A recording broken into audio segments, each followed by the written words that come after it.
গতকাল সন্ধ্যাবেলায় গেছিলাম হচ্ছে বাজারে গিয়ে দেখলাম এই এত রকমের মাছ এখানে লাইন দিয়ে সারি সারি সাজানো রয়েছে। তো যাই হোক, বেশি ঘাটাঘাটি না করে আমি যেটা আমার নেওয়ার ছিল, গলদা চিংড়িটা আমার খুবই পছন্দ হয়েছিল, তাই জন্য কাকাকে বললাম 500 গ্রাম মতন গলদা চিংড়ি দিতে। যা দাম বললো শুনে তো আমার বিপি হাই হয়ে গেল, বাট যাই হোক খেতে ইচ্ছা করেছে নিয়েছি। আর কাকাকে বললাম কেটে দিতে, কাকা তো এটা শুনে মোটামুটি রেগেই গেল যে মাছ এখন কেটে দিতে হবে। তো যাই হোক কাকা কাটছে আর আমি মোটামুটি দাঁড়িয়ে দাঁড়িয়ে মাছ কাটা দেখছিলাম। তো যাই হোক এবার বাড়ি যাওয়া যাক, বাড়িতে গিয়ে এবার ডাব চিংড়ি বানাতে হবে।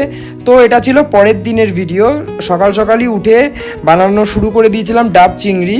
তো এবার দেখি কীরকম হয়েছে, গন্ধটা তো জাস্ট অসাধারণ আসছে। আজকে জাস্ট মেনুতে ছিল পালং শাক আর ডাব চিংড়ি। তো যাই হোক চলো বসে পড়ি খেতে, খুবই খিদে পেয়ে গেছে, এখন প্রায় 3টে মতো বেজে গেছে, সকাল থেকে কিছুই খাওয়া হয়নি আজকে। তো মোটামুটি আমি নিয়েছি, আমি এখন বসে খাওয়া দাওয়া করি। ভিডিওটা ভালো লাগলে লাইক কমেন্ট শেয়ার অ্যান্ড পেজটাকে ফলো করে দিও। দেখা হচ্ছে নেক্সট ব্লগে, টাটা।